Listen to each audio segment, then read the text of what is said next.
सबसे पहले तो हम आप सभी लोगों का बहुत बहुत स्वागत करते हैं कि आप हमारे पार्टी कार्यालय सुहेलदेव भारतीय समाज पार्टी के प्रदेश कार्यालय में आप उपस्थित हैं। तो मैं आप सभी लोगों का बहुत बहुत स्वागत करता हूं और बहुत बहुत धन्यवाद भी करता हूं। जैसा कि पहले से हम सब लोग एक श्रृंखलावश सुहेलदेव भारतीय समाज पार्टी में सदस्यता का एक क्रम निरंतर जारी है और कभी माननीय मंत्री जी तो कभी हम, कभी हमारे माननीय मुख्य प्रवक्ता जी, कभी प्रवक्ता जी और कार्यालय प्रभारी जी, सभी लोगों के नेतृत्व में सुहेलदेव भारतीय समाज पार्टी में सदस्यता लेने वालों की संख्या बल बढ़ती चली जा रही है। उसी क्रम में हमारे छोटे भाई हैं जिन्होंने कई आविष्कार किए हैं।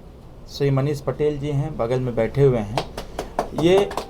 इन्होंने कई ऐसे आविष्कार किए हैं कि जिसके बारे में अगर आपको बताएंगे तो आपको खुद ताज्जुब भी होगा और आश्चर्यचकित भी हो जाएंगे कि इतने कम उम्र में आपने पढ़ाई लिखाई करके कई ऐसे आविष्कार किए जो मानवीय जीवन में उपयोग की चीज़ें हैं, लेकिन कहीं ना कहीं जो ऐसे लोगों को बढ़ावा देने का जो मौका मिलना चाहिए वो मौका इन लोगों को नहीं मिल पा रहा है।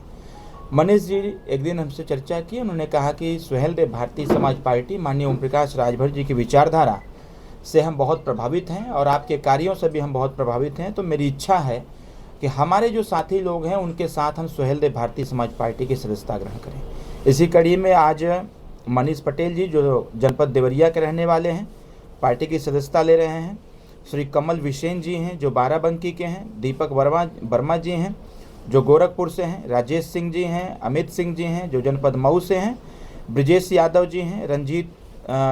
राजीव पटेल जी हैं। अखिलेश पटेल, सौरभ सिंह, शिवपाल जी हैं। अजय पटेल जी हैं। राजकमल जी हैं। आर्यन कुमार, सचिन कुमार, विजेंद्र भारती, राजकिरण भारद्वाज, विकास कुमार, संदीप कुमार, अभिषेक यादव, विशाल भास्कर, अमन कुमार, लगभग 21 लोग आज सुहेलदेव भारतीय समाज पार्टी की सदस्यता ले रहे हैं। और इस प्रेस कॉन्फ्रेंस में हमारे पार्टी के राष्ट्रीय महासचिव श्री शक्ति सिंह जी उपस्थित हैं और हमारे पार्टी के राष्ट्रीय प्रवक्ता श्री पीयूष मिश्रा जी भी उपस्थित हैं और कार्यालय के प्रभारी धर्म प्रकाश जी उपस्थित हैं। सुहेलदेव भारतीय समाज पार्टी निरंतर अपनी शक्ति बल को बढ़ा रही है, निरंतर अपने संगठन को भी बढ़ा रही है और अगला चुनाव जो 2027 का विधानसभा का चुनाव है उसको लेकर के विधानसभा वार बूथ स्तरीय समीक्षा भी कर रही है। समीक्षा के साथ साथ प्रशिक्षण कार्यक्रम भी चला रही है। लेकिन जिस हिसाब से सुहेलदेव भारतीय समाज पार्टी अपने कार्यों के प्रति निरंतरता के साथ आगे अग्रसर है, हमारे कार्यों को देखते हुए कहीं न कहीं विरोधी बहुत परेशान है। विरोधी तमाम साजिशें रचने का काम किए, उनकी तमाम साजिशों को भी खारिज किया गया। तमाम तरह के लोगों ने प्रयास किया, लांछन भी लगाए। इसके साथ साथ माननीय ओम प्रकाश राजभर जी के कार्यों पर टिप्पणी भी किया, लेकिन कहीं न कहीं हम सबके कार्य और गरीबों के आशीर्वाद, आम जन का आशीर्वाद, वंचित वर्गों का आशीर्वाद निरंतर सुहेलदेव भारतीय समाज पार्टी को आगे बढ़ाता रह रहा है। मैं देख रहा हूं सोशल मीडिया के माध्यम से भी, मीडिया के माध्यम से भी कि विपक्षी पार्टियां जिस प्रकार से आक्रामक हैं, माननीय नेता श्री ओम प्रकाश राजभर जी के ऊपर जिस प्रकार से बार बार, अभी कल परसों बलिया माननीय नेताजी गए हुए थे, बलिया में जिस प्रकार से कुछ समाजवादी पार्टी के तथाकथित गुंडों ने, जिनको मैं गुंडा इसलिए कह सकता हूं क्योंकि मेरी एक समीक्षा है जो पब्लिक डोमेन पर आना चाहिए।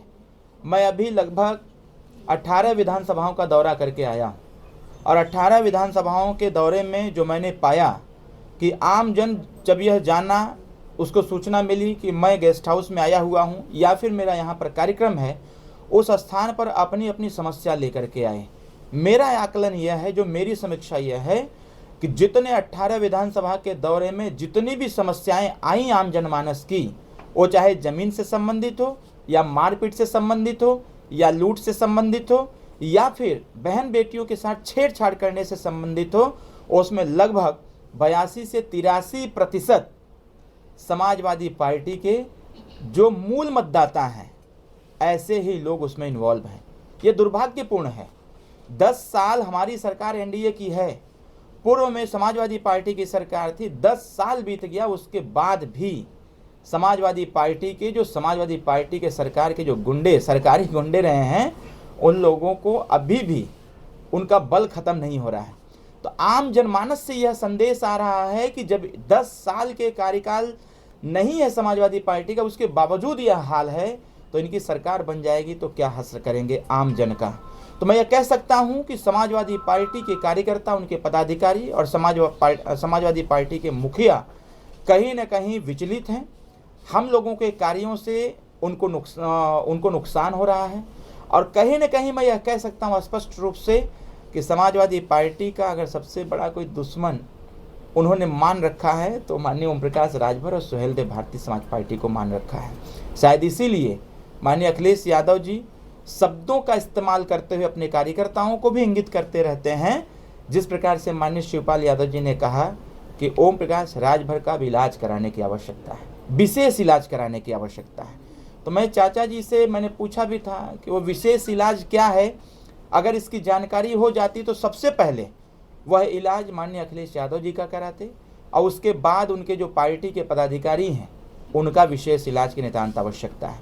ये जिस भाषा का प्रयोग कर रहे हैं, एक वरिष्ठ पदाधिकारी होकर के भी जिस विशेष इलाज की भाषा का प्रयोग कर रहे हैं, मैं ये कह सकता हूँ कि अगर उसको आम जन के पब्लिक डोमेन पर देखा जाए तो ये गुंडई वाली भाषा है, और यह गुंडई वाली भाषा योगी जी की सरकार में नहीं चलेगी।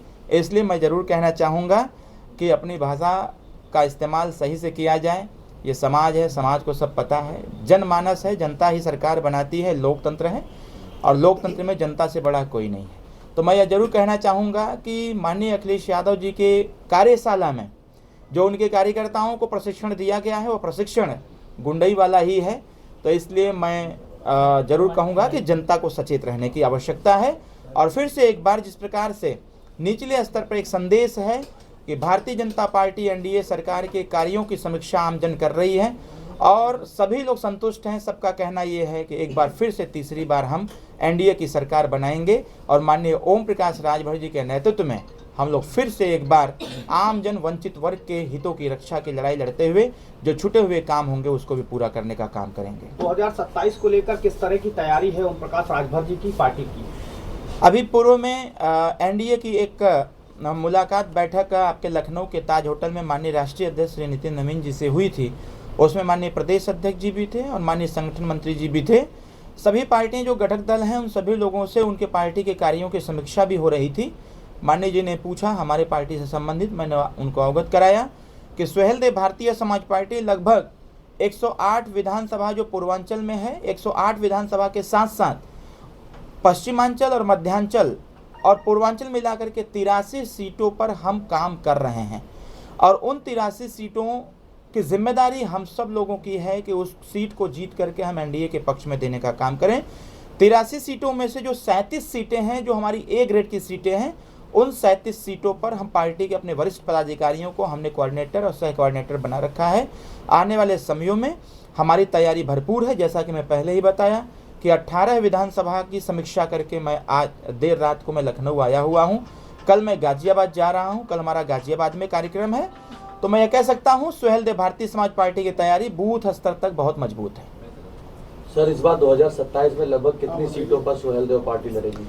मैं बताया ना कि 83 सीटों में से 37 सीटों पर हम अपने कार्यकर्ता जो हमारे वरिष्ठ पदाधिकारी उनको प्रभारी और सह प्रभारी बना रखा है मैंने, और उन्हीं 37 सीटों में से एनडीए के तरफ से जितनी भी सीटें हमको प्राप्त होंगी उन सीटों को लेकर के हम लोग चुनाव लड़ेंगे और जीतेंगे। जीत करके फिर एक बार 2017 से भी ज़्यादा प्रचंड बहुमत से हम लोग सरकार बनाएंगे। सुहासपा की सिटिंग विधायक हैं अब्बास अंसारी, लगातार समाजवादी पार्टी के संपर्क में हैं, तो इस पर आप क्या कहेंगे? कोई दिक्कत नहीं है, वो तो समाजवादी पार्टी के ही नेता रहे हैं।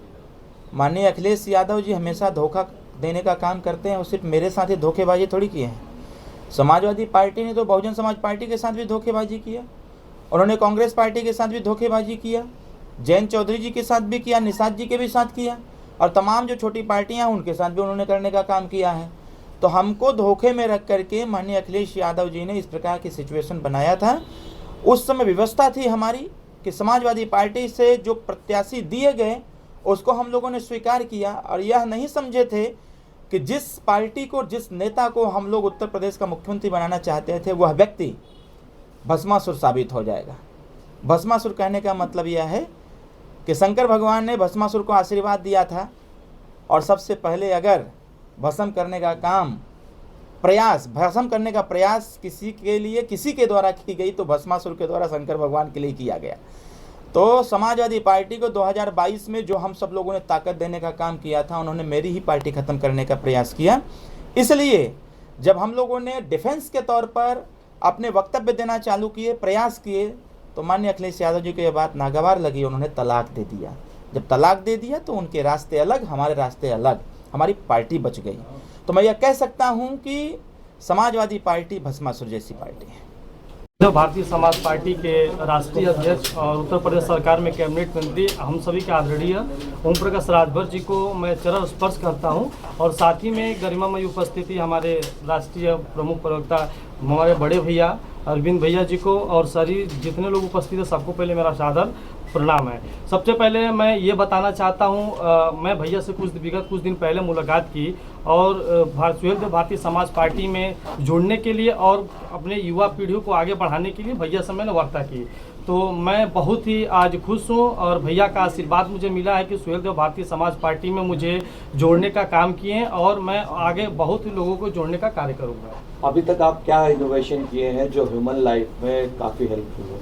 सबसे पहले सर, मैं जब कोविड का समय चल रहा था तो उस समय सारे लोगों को भी जो है जितने सिक्योरिटी गार्ड थे चाहे अन्य लोग, सबको छुट्टी की ज़रूरत होती थी। तो हमने उस समय एक टनल बनाया था, जो गेट पे टनल लगता था तो उसके अंदर आदमी जो भी जाता था उसकी बॉडी ऑटोमेटिक सैनिटाइज हो जाती थी और पूरा उसकी क्या करेंट लोकेशन है सारी फ़ोटो कैप्चर होकर ऑटोमेटिक कॉन्टेक्ट नंबर पर फॉरवर्ड हो जाता था। उसके बाद ऑटोमेटिक डस्टबिन बनाया मैंने कि डस्टबिन के पास आप जाएंगे तो ऑटोमेटिक डस्टबिन ओपन हो जाता है, आप उसमें कूड़ा डालिए, अपना हाथ सैनिटाइज करिए, फिर वहाँ से वापस चले जाइए। फिर उसके बाद मैंने एक लास्ट आविष्कार किया, इलेक्ट्रिक बाइक, जो ऐसी अनोखी बाइक है जो देखते हैं मार्केट में ओला ऐसी बाइक आई है जो विगत 1 लाख से ऊपर सब कास्टली गाड़ी है। तो हमने आज से 3 साल पहले एक ऐसी इलेक्ट्रिक गाड़ी बनाई जो कबाड़ से जुगाड़ करके मैंने मात्र उसको 25,000 रुपये की गाड़ी स्टार्ट की थी और वो 110-120 किलोमीटर 8 रुपये की चार्ज में, यानी पर यूनिट 1 रुपये 8 रुपये लगता है, तो 8 रुपये की चार्ज में लगभग वो 120 से 25 किलोमीटर की दूरी तय करती थी।